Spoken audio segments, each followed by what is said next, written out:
Olá, meus amores, que saudade de vocês, viu? Espero que todos estejam bem, que estejam se cuidando. Então, nós vamos para mais uma aula gravada essa semana. O conteúdo que nós vamos estudar hoje é sobre energia.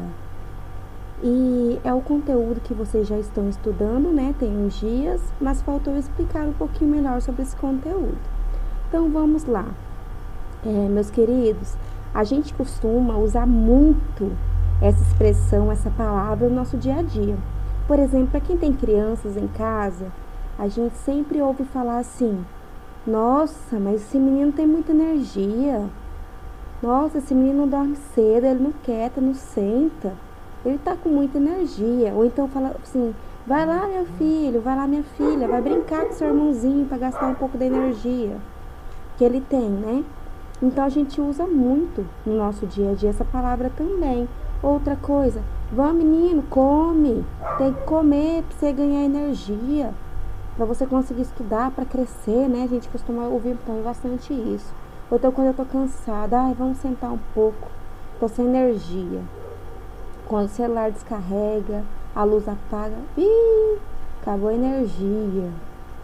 Ou então o professor na aula de ciências está explicando: porque a planta retira energia da luz solar, que é a fotossíntese, né? A gente ouve então muitas coisas, né, sobre energia. Mas afinal, o que é energia? Então, olha só. Energia é a capacidade que um corpo tem de realizar um trabalho. Então, se ele está realizando um trabalho, um movimento, pode ser um movimento, né? Pode ser também uma mudança de estado físico. Isso é uma energia. Então, a energia está com a capacidade que o corpo tem de realizar um trabalho. E essa energia, ela pode se manifestar através do calor, por exemplo, esquentou, esfriou. Pode ser através da eletricidade, que é aquela energia que chega na nossa casa através da corrente elétrica. Através do magnetismo também, né, da atração de corpos, por exemplo, o ímã é um tipo de energia magnética, entre várias outras formas. E também nós podemos converter um tipo de energia, uma forma de energia, em várias outras formas, que daqui a pouco eu volto nisso aí e explico para vocês, tá? Então, vamos lá. As formas de energias que existem. Então, existe a energia cinética, que é essa daqui, ó. Olha o jogador de futebol aqui, para os meninos, as meninas que gostam de futebol. A energia cinética é a energia do movimento. Então, aqui nós temos um jogador movimentando, né, jogando bola, energia cinética. Assim também como quando nós estamos andando de bicicleta, andando a pé, nós estamos realizando energia cinética. Outra forma de energia luminosa, que ela pode ser uma energia natural, que nem nós estamos vendo aqui, ó, a energia do sol, como também ela pode ser uma energia industrial. As lâmpadas, por exemplo, a vela, né? As lamparinas que existiam antigamente, ela produz energia luminosa, que é o que converte em luz, que traz luz para nós. Temos também energia química, que ela pode ser assim, ó, através da pilha, as baterias, é um tipo de energia química, é feita através de produtos químicos, como também a energia que nós retiramos do alimento. Então, quando nós estamos almoçando, quando nós estamos comendo, nós estamos adquirindo energia química. E aqui nós temos a energia térmica, que é a energia da sensação térmica, que pode ser tanto a sensação do quente, do calor, como do frio, né? Quando esfria, essa época agora está fresquinho, a gente está sentindo essa variação de temperatura. Então, uma energia térmica, a energia do calor que nós falamos, mas também do frio, tá? E a última forma de energia, energia elétrica, que é a energia que chega na nossa casa através dos fios, das correntes elétricas. Então, aqui como vocês já devem ter conhecimento, para poder gerar energia elétrica, na cidade, tem as hidrelétricas, né, que são usinas que produzem, que fazem a geração dessa energia através da água, do movimento da água. Ela vai passar para essa rede de transmissão aqui, que são os fios que passam pela rua. A gente vê, né, bastante esse tipo de instalação na rua, que vai chegar até a nossa casa, que é onde vai acontecer a distribuição dessa energia. Aí lembra que eu falei para vocês lá atrás, no slide de trás, que essa energia, ela pode ser, a energia, uma forma de energia, ela pode ser convertida em várias formas? Olha só um exemplo. Por exemplo, aqui, vamos usar o exemplo da energia elétrica. Então, chega a energia elétrica, ela sai lá da hidrelétrica, passa por toda essa fiação e é transmitida até a nossa casa, né? E aqui vai acontecer a distribuição dessa energia. Quando chega na nossa casa, essa energia elétrica, ela vai se transformar, por exemplo, em energia luminosa. Por quê? Ela vai acender as luzes. Ela vai se transformar em energia térmica, porque ela vai ligar nosso ar-condicionado, ou o nosso ventilador, ou o nosso aquecedor. Ela vai ou o nosso ferro de passar, que ele esquenta, tem energia térmica também. A geladeira, que esfria, energia térmica também. Então, ou ela vai ser convertida também em energia cinética. Energia cinética, professora? Ela vai movimentar o quê? O ventilador, as hélices do ventilador, por exemplo. Então, chega a energia elétrica, ela vai acionar o motor, né, do ventilador e vai transformar, então, essa energia elétrica em energia cinética, para que as hélices do ventilador rodem e façam a geração do vento. Olha só que legal. Então, é uma forma de converter energia, assim como nós, por exemplo, aqui, energia química. A gente come, almoça, tem as refeições diárias, para quê? Para converter essa energia química em cinética, porque eu preciso me movimentar, não preciso? Então, para a gente se movimentar, a gente tem que adquirir energia química para ela ser convertida em energia cinética, para a gente movimentar, energia do movimento. Entenderam? Então, vamos lá. Agora, vamos lá. Energia térmica e calor. Então, nós vamos focar mais no tipo de energia, que é a energia térmica, a energia do calor, a energia que é convertida tanto no calor como no frio também, né? Mas nós vamos focar mais na energia térmica e calor. O que é a energia térmica? A energia térmica é associada aos movimentos de translação, rotação e vibração das partículas de um corpo. Então, a energia térmica, ela tem a ver com movimentos que as partículas do corpo faz. Toda matéria existente, ela possui partículas. Então, quanto mais aquecida for essas partículas, mais elas vão movimentar. Então, quanto maior a energia térmica, mais agitadas essas partículas vão ficar. Um exemplo, olha só, que nós temos no esquema 1. Aqui tem pouca energia térmica, ou seja, pouco calor. As moléculas estão agitadas, mas não estão tantas.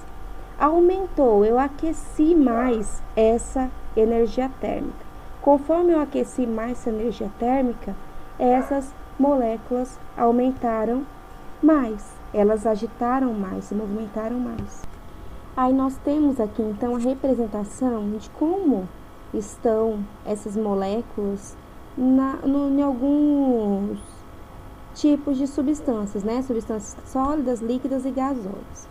Então, por exemplo, nenhuma substância sólida, um exemplo, nosso livro, a folha que a gente está usando, é um objeto sólido. Porém, a gente não percebe as partículas, mas elas estão aí, elas estão em movimento. Só que em movimentos muito pequenos, que a gente quase não consegue observar, mas elas se movimentam lentamente. E as moléculas, as partículas dessas moléculas, elas já estão bem unidas, olha só. Bem juntinhas. O exemplo, a água. A água, ela tem os 3 estados, né? Sólido, líquido e gasoso. Então, a água, quando ela está no estado sólido, as partículas da água, elas estão unidas, bem juntinhas, que nós chamamos então estado sólido. Quando ela fica no estado líquido, ela fica mais soltinha, mais separada, ela consegue ter um movimento mais visível, né? Quando ela fica no estado gasoso, ela já está totalmente separada. Então, nós conseguimos observar a movimentação dessas moléculas mais rápido, que começa a sair aquela fumacinha, né? Da água, quando ela está evaporando, a gente consegue ver. E para ver também essa diferença quanto mais quente, mais agitada fica essas moléculas, é quando a gente coloca uma água no fogo. Quando a gente coloca uma água no fogo, quando a gente acabou de colocar água, não acontece nada, né? Fica paradinha lá, aquela água. Quando ela começa a esquentar, a gente já começa a ver algumas modificações. Por exemplo, começa a surgir bolinhas, né? Dentro da água, ela começa a dar umas pequenas bolinhas. Depois, ela já começa a movimentar. Ela começa, que a gente fala que ela tá fervendo, né? A água tá fervendo, ela tá movimentando. Então, a gente consegue observar essas mudanças conforme vai aquecendo, as moléculas vão movimentando mais. Transferência de calor. Então, a gente consegue transferir o calor de um corpo para o outro. Então, a gente consegue transferir. O frio, não. O frio, a gente não consegue transferir de um corpo para o outro, mas o calor, sim. Então, aqui nós temos um exemplo. Quando a mãe acaba de fazer um bolo, ela tira do forno, coloca em cima da bancada para o bolo esfriar, né? Porque quando ela coloca o bolo em cima de uma bancada de algum lugar, sem ser um lugar que esteja tão quente que nem o forno, numa temperatura ambiente, o que vai acontecer? O ambiente, ele vai começar a roubar o calor desse bolo, até ele ficar com a temperatura igual à do ambiente. Então, a temperatura, ela vai igualar do bolo com o do ambiente. A mesma coisa, uma xícara de café.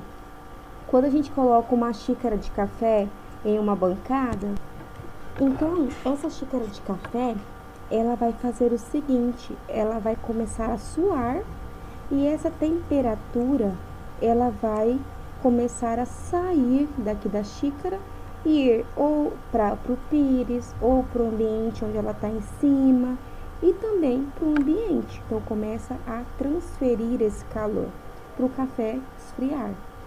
Outra situação, olha, isso aqui é interessante, que a minha mãe fazia muito isso. Quando estava muito frio, ela colocava a gente para dormir assim, ó, abraçadinho um com o outro.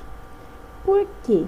Quando um tá abraçando o outro, tá muito frio, isso vai fazer com que a gente troque calor do corpo um com o outro, e não deixe que o ambiente, por exemplo, roube esse calor desse corpo aqui, porque eu tô trocando com meu irmão, então eu não vou trocar com o ambiente, porque nós estamos compartilhando calor um com o outro. Então, isso vai fazer com que a gente fique mais quentinho, a gente evite essa transferência de calor para o ambiente. Então, olha só, por isso que quando a gente tá muito frio, a gente gosta de ficar abraçadinho com algum colega, abraçadinho com a mãe, o pai, abraçadinho com os irmãos, né? Por causa disso, porque a gente não vai transferir o calor do nosso corpo para o ambiente. E assim a gente vai se manter mais quentinho. Então, o que é a temperatura? Temperatura é uma grandeza física utilizada para medir o grau de agitação ou energia cinética das moléculas de uma determinada quantidade de matéria. Então, a temperatura, ela mede o grau de agitação da molécula, ou seja, o tanto que ela está se movimentando. Quanto mais quente está o corpo daquele ser, mais agitadas estão as moléculas. Quanto mais frio está o corpo, menos agitadas serão essas moléculas. Então, vai depender do grau de agitação dessas moléculas, tá? Então, isso que a temperatura mede, ela vai medir essa agitação. Então, nós temos aqui nós temos aqui as duas escalas principais para medir, que é Fahrenheit e Celsius. Então, são escalas diferentes para poder medir a temperatura. Quem escreveu sobre isso, no caso, quem foi o fundador dessas escalas, do Celsius foi Anders Celsius e do Fahrenheit, Daniel Gabriel Fahrenheit. Então, eles que fizeram a descoberta dessas duas escalas, então Fahrenheit e Celsius. E essas duas escalas, elas têm o padrão diferente de medição. Então, a gente for olhar aqui, ó, no termômetro, e vários aparelhos hoje em dia, eles vêm com essa conversão, tanto para a gente medir a temperatura em Fahrenheit, como para a gente medir a temperatura em Celsius. Então, ela tem essas duas escalas. Por quê? Tem diferença nos países. Tem país que usa muito Fahrenheit, tem país que usa mais Celsius. Aqui no Brasil, nós usamos, por exemplo, essa daqui, graus Celsius, que foi do Anderson Celsius. Nós usamos mais essa escala. Então, se eu for olhar aqui, ó, nesse termômetro, aqui está marcando 29 graus Celsius. Mas se eu for medir em Fahrenheit, a mesma temperatura é 99 graus Fahrenheit. Ela é diferente. Aí vem aquela briga do ar-condicionado. Quando alguém vai lá e mexe no ar-condicionado da sala, o que vocês falam? Ah lá, estragou o ar-condicionado. Por quê? Tá marcando lá 80 e pouco de temperatura. Não tá marcando 16. Por que isso? Porque a pessoa foi lá, tirou do grau Celsius e colocou Fahrenheit. Então, na verdade, a temperatura é a mesma, só que a escala para medir que tá diferente. De vez de ter colocado Celsius, ele colocou Fahrenheit, tá? Então, por isso que estava 80 e pouco, por exemplo, o ar-condicionado. Dilatações e contrações. Então, todos os corpos se dilatam ou contraem, o aumento ou a redução da temperatura. Então, quando tem esse aumento ou a diminuição da temperatura, há mudança nos corpos, ou eles dilatam, ou seja, aumentam de tamanho, ou eles se contraem, diminuem de tamanho. Aí aqui, então, dilatação é o aumento das dimensões, o tamanho, né? Então, quando aumenta a temperatura, ele vai dilatar, vai aumentar de tamanho. Contração é quando diminui a temperatura. Então, quando a temperatura está muito baixa, muito frio, ele vai diminuir. Então, ele vai contrair. Essas técnicas aí de contração e dilatação, a gente costuma ver muito no nosso dia a dia. Por exemplo, aqui, olha só uma dica. Um vidro de palmito. Às vezes a gente vai tentar abrir um vidro em casa, é tão difícil, né? Fica duro, a gente não consegue abrir. Então, existe uma técnica que a gente faz para poder abrir esse vidro que facilita muito. Por exemplo, pegar o vidro, colocar ele de cabeça para baixo ou jogar assim, ó, com uma chaleira, água quente na tampa. O que isso vai fazer? A água quente, ela vai fazer com que a tampa dilate, aumente de tamanho, aumente sua proporção. Quando ela aumentar aqui as bordinhas, ela dilatar nas bordinhas, ela vai abrir o vidro com mais facilidade. Mas cuidado para não se queimar, viu? Não vão tentar fazer isso sozinhos em casa. Outra situação que muita gente tem medo à noite, que algumas casas ficam com a madeira estalando, né? Começa aquele barulho, principalmente casa que tem muita madeira, que nem essa. Começa aquela instalação à noite. Por quê? Gente, isso aqui tem a ver com dilatação também. Por causa que, com o anoitecer, a temperatura, a umidade, a temperatura diminui, né? Vai ficar mais friozinho e a umidade do ar aumenta. Então, conforme a umidade do ar ela aumentou, a madeira ela vai absorver a umidade. E assim, então, as fibras dessa madeira, elas vão se expandir, vão aumentar de tamanho, fazendo com que aconteça aqueles estalos. Então, aqueles estalos é porque a madeira está se expandindo por causa do aumento da temperatura. Então, ela aumentou a temperatura, ela está tentando se expandir. e começa então aqueles estalos, né? Aqueles barulhos que a gente escuta. Então, o que é uma densidade? Que é o outro conteúdo que a gente está vendo. Densidade, então, é a razão entre a massa, que é o peso, né?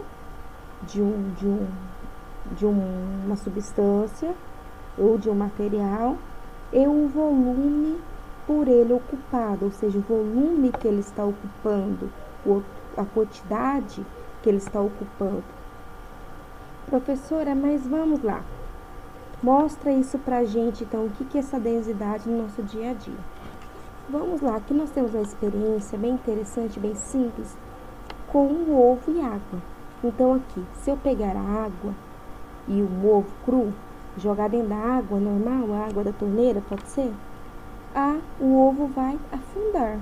Mas se eu pegar e jogar uma colher de sal dentro desse copo com água, o ovo vai boiar. Por que isso acontece? Porque quando aqui na água com sal, eu joguei o ovo aqui dentro, a densidade do ovo é maior que da água. Então, ele vai afundar, ou seja, ele é mais pesado que a água. Ele é mais denso que a água. Quando eu joguei sal aqui na água, a água, ela ficou mais densa. Ela ficou mais pesada que o ovo.